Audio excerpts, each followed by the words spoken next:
새벽 예배를 설교하도록 그렇게 세움을 받았을 때 제가 연말마다 함께 나누는 말씀이 바로 이 시편 23편 말씀입니다. 올해는 한 절 한 절씩 하루에 한 절씩 이렇게 나누며 5가지 주제로 말씀을 나누었고, 이제 오늘은 마지막 다윗의 거처, 이렇게 말씀을 제목을 정했습니다. 다윗의 거처. 우리 6절 다시 한번 읽겠습니다. 시작. 내 평생의 선하심과 인자하심이 반드시 나를 따르리니 내가 여호와의 집에 영원히 살리로다. 아멘. 다윗의 거처. 다윗은 자신의 양치기로 삶을 살았었고, 그래서 처음에는 정말 양들을 치다가 나중에는 하나님의 양들을 치는 그런 목자로 세우심을 받은 사람입니다. 그러면서도 자신 또한 하나님의 양임을 잊지 않고 그 양의 입장에서 하나님이 나에게 어떠한 목자가 되셨는가를 끊임없이 생각했던 것 같습니다. 그리고 다윗은 그 하나님께서 자신의 목자가 되어주셔서 내가 목숨을 걸고 양을 지키고 백성들을 지킨 것보다 더욱 하나님께서 나를 더욱 지켜주시고 나를 더욱 먹이시며 쉴만한 물가 푸른 풀밭으로 인도하셨음을 노래하였습니다. 이 시편의 말씀은 참으로 오묘합니다. 하나님 말씀은 참으로 아름답습니다. 때마다 우리에게 다가오는 이 말씀이 이럴 때는 이러하고 또 저럴 때는 저러하게, 또 어느 날인가는 보이지 않았던 말씀이 어느 날은 갑자기 깊이 나에게 들어오기도 하고, 또 어떨 때는 보이지 않았던 진리가 또 어느 날에는 보이기도 합니다. 저는 올해 이 시편 말씀 보면서 조건 없는 사랑의 참 조건을 발견합니다. 하나님만으로 만족하는, 그 무엇도 하나님과의 사랑에서 흔들지 못하고 끊지 못하는 그저 하나님의 무조건적인 사랑을 나 역시 하나님께 드리는 그러한 참 사랑을 여기서 발견하였습니다. 다윗이 그 오래전에 하나님의 사랑을 이렇게 받았듯이 오늘날 우리도 하나님의 양이 되어서 그 사랑을 지금도 받고 있습니다. 우리가 걸어가는 길 또한 정말로 음침한 골짜기입니다. 사망의 음침한 골짜기. 역시 죽음이 우리와 멀지 않습니다. 우리 몸에 질병이 들 때, 또 아찔한 순간이 지나갈 때, 그때마다 저도 운전을 자주 이렇게 하면서 참 하나님께서 지켜주셔서 지금까지 살아있구나 생각이 듭니다.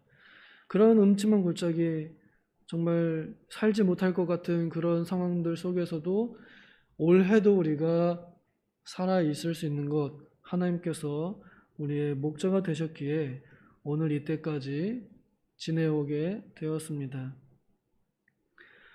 하나님께서 우리에게 또한 많은 양식을 먹여주셨습니다.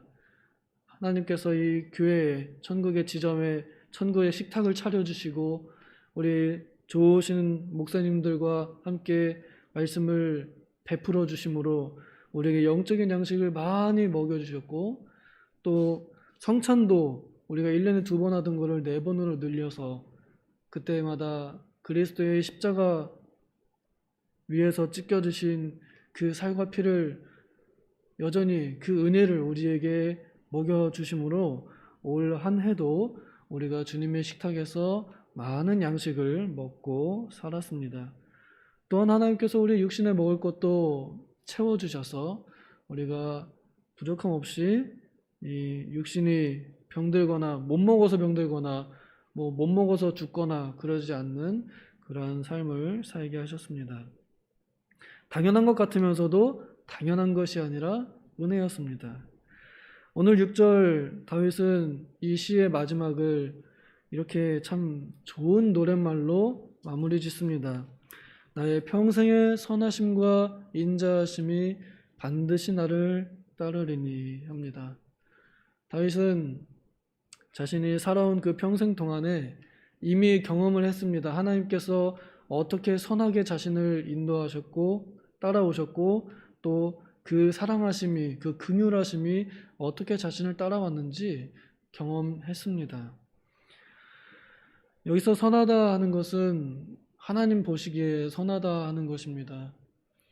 우리가 당하는 그 어떠한 악한 일도 합력하여 나의 구원을 이루도록 하시는 것, 이것이 하나님의 선하심입니다.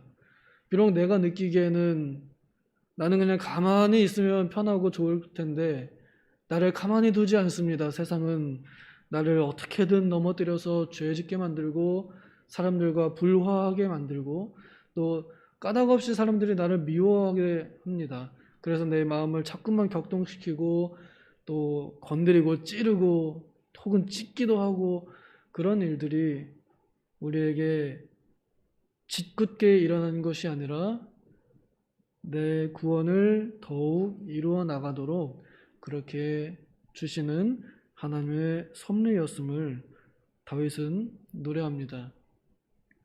또한 다윗이 참으로 하나님의 사랑과 긍휼을 많이 입었습니다. 그 사람이 특히 바세바 그 간음 사건 때 이거는 지금으로 보면은 왕으로서 자격이 없는 것이고 충분히 탄핵을 당할 수도 있는 그런 일이었고 또 하나님 앞에서도 버림받을 만한 그런 이 죄목이지만 그러나 하나님께서는 그 다윗을 버리지 않으시고 불쌍히 여기셔서 선지자를 보내서 책망하십니다. 이것이 하나님의 긍휼하심입니다. 불쌍히 여기셨기 때문에 다윗이 착하기 때문에 의롭기 때문 아닙니다. 하나님 보시기에 다윗은 의롭지 않습니다. 그 사람은 살인 교사죄를 지었습니다. 그러나 하나님께서는 불쌍히 여기셔서 다윗에게 다가가 그 자신의 양을 직접 치유하시고 또 쓰다듬으시며 용서하시면서도 맴매를 때리시며 그 다윗을 사랑으로 또 긍휼하심으로 다시 품어 주셨습니다. 그래야 다윗이 지금까지 나를 이렇게 선하게 그리고 긍휼하게 또 사랑스럽게 인도하신 하나님의 그 사랑이 반드시 나를 따라올 것이다. 그래서 그 무엇도 그 사랑에서 나를 끊을 수 없을 것이다. 라고 이렇게 노래하는 것입니다. 로마서 8장 마지막 절에도 사망이나 그 어떤 피조물이라도 우리를 그리스도 예수 우리 주 안에 있는 하나님의 사랑에서 결코 끊을 수 없다 하고 이렇게 마무리를 짓습니다. 오늘날 그 사랑이 우리에게 여전히 있습니다. 여전히 우리도 그와 같이 그리스도의 대속의 은혜를 믿는 사람들이기에 우리에게도 이 사랑이 동일하게 있습니다. 다윗은 또한 자기 의지적으로 내가 그리하여 여호와의 집에 영원히 살리로다 하고 이렇게 노래하고 마칩니다. 하나님의 집엔 하나님의 선하심과 또 사랑하심 그리고 긍휼하심이 가득 넘치는 집입니다. 그렇기에 하나님의 집에 모형되는 교회 또한 선해야 하고 또 긍휼해야 하고 또 사랑이 넘쳐야 합니다. 사랑은 많은 허물을 덮어주는 것입니다. 드러내는 것이 또 그것을 지적하는 것이 사랑이 아닙니다. 사랑은 많은 허물을 덮어준다고 잠언에서도 그렇게 말하고 있습니다. 또한 긍휼히 여기는 것, 불쌍히 여기는 것, 이것은 내 꼬라지를 생각하면 가능합니다. 저는 제가 우리 학생들을 보면서 쓴소리를 정말 못하겠습니다. 왜냐면 저도 그럴 자격이 안 되거든요. 저도 잘 못하거든요. 그러면서 이 아이들한테 뭐 이래라 저래라 너무 말 못하겠습니다. 내 꼬라지를 보니 그냥 내가 이만큼 믿는 것도 하나님의 은혜인데 내가 저 사람들에게 저 아이들에게 무슨 잔소리를 할 수 있단 말인가 이런 생각이 들면서 오히려 그냥 더 잘했다 또 힘내라 잘하고 있다 이런 말밖에는 하기가 어렵습니다. 교회가 바로 그러해야 합니다. 세상은 얼마나 날카롭고 얼마나 사나운지요. 우리의 작은 흠 하나만 잡혀도 그걸 가지고 걸고 넘어져서 사람들 사이에서 나를 구설수에 올리고 입방아를 찍고 얼마나 나를 괴롭히는지 모릅니다. 그러나 그것은 험악한 사회에서나 있어야 할 일이고 우리 교회 안에서는 그런 일이 있어서는 안 됩니다. 왜냐하면 이 하나님의 집은 천국의 모형이기 때문에 그렇습니다. 완벽할 수는 없지만 그만큼 만들어 가는 것은 우리에게 또한 달려있기도 합니다. 그리하여 다윗이 하나님의 집에 영원히 살리로다 하는 노래가 나올 수 있도록 우리 교회에 오는 천국의 지점에 오는 모든 이들이 이 하나님의 집에, 이 도봉교회 하나님의 집에 내가 영원히 평생 동안 살아야겠다 하는 그런 마음을 가질 수 있는 그런 교회가 우리 교회가 되면 좋겠습니다. 또한 다윗은 몸만이 아니라 영원토록, 그래서 영혼이 주님과 영원토록 함께 거하기를 소망하며 이 노래를 마칩니다. 주님께서 이 땅에 오시는 날까지 혹은 내가 주님 앞에 가는 날까지, 그래서 내가 먼저 주님 앞에 간다면 나의 영혼은 끝까지 영원토록 하나님과 함께 머물게 될 것입니다. 그래서 우리가 영원한 평화를 누리게 될 것입니다. 중요한 것은 이 땅에 있을 때에 또한 우리가 몸으로 하나님과 함께 거주하는 것, 이것이 중요합니다. 하나님 안에서 거하는 것, 이것이 우리가 천국의 맛을 볼 수 있는 좋은 자세입니다. 로마서 14장 17절에 보면은 하나님의 나라는 먹는 것 마시는 것이 아니라 오직 성령 안에서 의와 사랑과 기쁨이다 라고 이렇게 말합니다. 오직 성령 안에서 하나님께서 우리에게 부어주신 그 말씀의 양식을, 영의 양식을 먹고 그래서 성령의 감동을, 성령을 충만하여 세상을 이기고 또 교회를 더 만들어가는 것, 그것이 주님 안에서 거하는 것입니다.